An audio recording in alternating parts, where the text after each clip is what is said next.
ರಾಜ್ಯ ಕಾಂಗ್ರೆಸ್ನಲ್ಲಿ ಸಿಎಂ ಕುರ್ಚಿ ಜಟಾಪಟಿ ನಡೀತಲೇ ಇದೆ. ಕುರ್ಚಿ ಕಾಳಗದಲ್ಲಿ ಡಿಕೆಶಿ ಆಪ್ತರ ಮುಂದಿನ ನಡೆ ಏನು ಅನ್ನುವಂತ ಪ್ರಶ್ನೆ ಈಗ ಮೂಡುವಂತಿದೆ.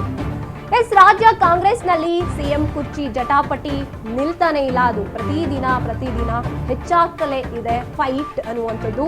ಕುರ್ಚಿ ಕಾಳಗದಲ್ಲಿ ಡಿಕೆಶಿ ಆಪ್ತರೇನಿದ್ದಾರೆ ಅವರು ಏನ್ ನಿರ್ಧಾರವನ್ನ ತಗೋತಾರೆ, ಅವರ ಮುಂದಿನ ನಡೆ ಏನು ಅನ್ನುವಂತ ವಿಚಾರದಲ್ಲಿ ಸಿಎಂ ಕುರ್ಚಿ ಗಾದಿಗಾಗಿ ಮಾಡಿದಂತ ಫ್ಯಾನ್ಸ್ ಎಲ್ಲ ಏಲಾಯ್ತಾ ಪ್ಲಾನ್ಸು ಅನ್ನುವಂತ ಅನುಮಾನ ಇಲ್ಲಿ ಮೂಡುತ್ತೆ. ಡಿಕೆ ಆಪ್ತರ ಕಸರತ್ತು ಪ್ರಯತ್ನ ಎಲ್ಲ ವಿಫಲವಾಯ್ತಾ ಹಾಗಿದ್ರೆ ಅನ್ನುವಂತ ಅನುಮಾನ ಒಂದ್ ಕಡೆ ವ್ಯಕ್ತವಾಗ್ತಾ ಇದೆ. ಒಂದ್ ಕಡೆ ವರಿಷ್ಠರಿಂದ ಡಿಕೆಶಿಗೆ ಅಸ್ಸಾಂ ಚುನಾವಣೆಯ ಹೊಣೆಗಾರಿಕೆ ಕೂಡ ಬಂದಿರುತ್ತೆ. ಮತ್ತೊಂದ್ ಕಡೆ 17ನೇ ಬಾರಿ ಬಜೆಟ್ ಮಂಡನೆಗೆ ಸಿಎಂ ಸಿದ್ದು ಯಾರಿಯನ್ನ ಮಾಡ್ಕೋತಾ ಇದ್ದಾರೆ. ಈಗ ಎರಡೆರಡು ತಲೆನೋವು ಡಿಕೆಶಿ ಅವರಿಗೆ. ನಾನು ಸಿಎಂ ಆಗ್ತೀನಾ ಇಲ್ವಾ ಅನ್ನುವಂಥದ್ದು ಮತ್ತೊಂದು ರೀತಿ ಜವಾಬ್ದಾರಿ. ಈ ಹಿನ್ನೆಲೆ ಆತಂಕದಲ್ಲಿದ್ದಾರೆ ಡಿಕೆಶಿ ಆಪ್ತ ನಾಯಕರು.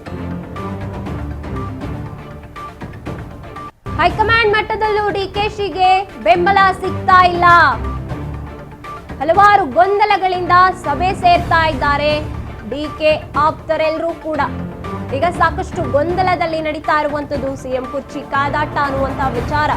ಅದರಲ್ಲೂ ಕೂಡ ಸಿಎಂ ಡಿಕೆ ಶಿವಕುಮಾರ್ ಅವರಿಗೆ ಸದ್ಯಕ್ಕೆ ಕಾದ್ ನೋಡೋ ತಂತ್ರಕ್ಕೆ ಬರಬೇಕಾ ಅಥವಾ ಮತ್ತೆ ದೆಹಲಿಗೆ ಹೋಗ್ಬೇಕಾ ಅನ್ನುವಂತ ಅನುಮಾನ ಈಗ ಇರುವಂತದ್ದು ಡಿಕೆಶಿ ಅವರಿಗೆ. ಇನ್ನು ಈ ಬಗ್ಗೆ ಹೆಚ್ಚಿನ ಮಾಹಿತಿಯನ್ನ ನೀಡ್ತಾರೆ ನಮ್ಮ ಪ್ರತಿನಿಧಿ ಬಸವರಾಜ್.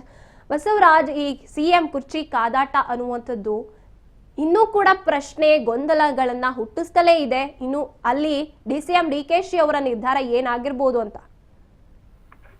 ಗಾಯತ್ರಿ, ಈಗಾಗಲೇ ಕಾಂಗ್ರೆಸ್ ಪಕ್ಷದ ವಲಯದಲ್ಲಿ ಈ ಕುರ್ಚಿ ಕಾಳಗ ಅನ್ನುವಂಥದ್ದು ಒಂದ್ ಕಡೆ ಮುಸುಕಿನ ಗುದ್ದಾಟವಾಗಿ ಈಗ ಪರಿಣಮಿಸಿರ್ತಕ್ಕಂಥದ್ದು. ಬಹಿರಂಗವಾಗಿ ವಾಕ್ಸಮರ ಮಾಡದಂತೆ ಈಗಾಗಲೇ ಹೈಕಮಾಂಡ್ ನಾಯಕರು ಸೂಚನೆ ಕೊಟ್ಟಿದ್ದಾರೆ.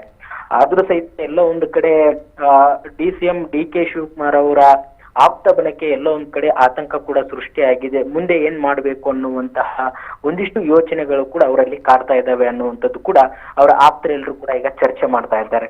ಯಾಕಂತಂದ್ರೆ ಸಂಕ್ರಾಂತಿ ಹಬ್ಬ ಒಳಗಡೆನೆ ಸಿಎಂ ಸ್ಥಾನ ಬದಲಾವಣೆ ಆಗುತ್ತೆ ಅನ್ನುವಂತಹ ಹೇಳಿಕೆಗಳನ್ನು ಕೂಡ ಕೊಡ್ತಾ ಇದ್ರು. ಆ ಲೆಕ್ಕಾಚಾರದಲ್ಲೂ ಕೂಡ ಇದ್ರು. ಆದ್ರೆ ಎಲ್ಲೋ ಒಂದ್ ಕಡೆ ಅವರ ಆಸೆ ನಿರಾಶೆ ಆಯ್ತೇನೋ ಅನ್ನುವಂಥದ್ದು ಕೂಡ ಈಗ ಅವರಿಗೆ ಸ್ಪಷ್ಟವಾಗ್ತಾ ಇದೆ. ಯಾಕಂತಂದ್ರೆ ಒಂದ್ ಕಡೆ ಸಿಎಂ ಸಿದ್ದರಾಮಯ್ಯವರು ಕೂಡ 17ನೇ ಬಜೆಟ್ಗೆ ಸಾಕಷ್ಟು ಸಿದ್ಧತೆಯನ್ನು ಕೂಡ ಮಾಡ್ಕೊಳ್ತಾ ಇದ್ದಾರೆ. ಪೂರ್ವ ಸಿದ್ಧತಾ ಸಭೆಗಳನ್ನು ಕೂಡ ನಡೆಸ್ತಾ ಇದ್ದಾರೆ. ಹಾಗಾಗಿ ಅವರೇ ಮುಂದುವರಿತಾರೆ ಅನ್ನುವಂಥದ್ದಾದ್ರೆ ನಮ್ಮ ಪ್ರಯತ್ನ ಏನು ಅನ್ನುವಂತಹ ಒಂದಿಷ್ಟು ಪ್ರಶ್ನೆಗಳು ಕೂಡ ಡಿಕೆ ಶಿವಕುಮಾರ್ ಅವರ ಆಪ್ತ ವಲಯದ ಶಾಸಕರಲ್ಲಿ ಚರ್ಚೆ ಆಗ್ತಾ ಇದೆ. ಹಾಗಾಗಿ ಒಂದ್ ಕಡೆ ಈಗಾಗಲೇ ಹೈಕಮಾಂಡ್ ಮಟ್ಟಕ್ಕೂ ಕೂಡ ಒಂದ್ ಬಾರಿ ಹೋಗಿ ಅವರು ಹೈಕಮಾಂಡ್ ನಾಯಕರಿಗೂ ಕೂಡ ಸಿಎಂ ಡಿಕೆ ಶಿವಕುಮಾರ್ ಅವರು ಸಿಎಂ ಆಗ್ಬೇಕು ಅನ್ನುವಂತ ನಿಟ್ಟಿನಲ್ಲಿ ಕೂಡ ತಮ್ಮ ಮನವಿಯನ್ನು ಕೂಡ ಸಲ್ಲಿಸಿದ್ದಾರೆ. ಅದರಂತೆ ಇದೀಗ ಒಂದ್ ಕಡೆ ಅವಾಗ ಒಂದಿಷ್ಟು ಸಮಾಧಾನ ಮಾಡುವ ಪ್ರಯತ್ನವನ್ನು ಕೂಡ ಮಾಡಿದ್ರು ಅನ್ನುವಂತ ಮಾಹಿತಿ ಇದೆ. ಇದೀಗ ಅದೆಲ್ಲವೂ ಕೂಡ ಒಂದ್ ಕಡೆ ನಿಲ್ಲು ಆಯ್ತಾ ಅನ್ನುವಂಥದ್ದು ಕೂಡ ಈಗ ಒಂದಿಷ್ಟು ಚರ್ಚೆ ಆಗ್ತಾ ಇದೆ. ಹಾಗಾಗಿ ಮತ್ತೊಮ್ಮೆ ಏನಾದ್ರೂ ಹೈಕಮಾಂಡ್ ಬಳಿ ಹೋಗಿ ಒತ್ತಡವನ್ನ ಹೇರಬೇಕಾ, ಈ ಒಂದು ಜನವರಿ ತಿಂಗಳಲ್ಲೇ ಒಂದು ಸಿಎಂ ಸ್ಥಾನ ಬದಲಾವಣೆ ಅಂತಕ್ಕಂಥ ವಿಚಾರವನ್ನ ಮತ್ತೆ ಮುನ್ನೆಲೆಗೆ ತರಬೇಕು ಅನ್ನುವಂತ ಲೆಕ್ಕಾಚಾರದಲ್ಲೂ ಕೂಡ ಇದ್ದಾರೆ.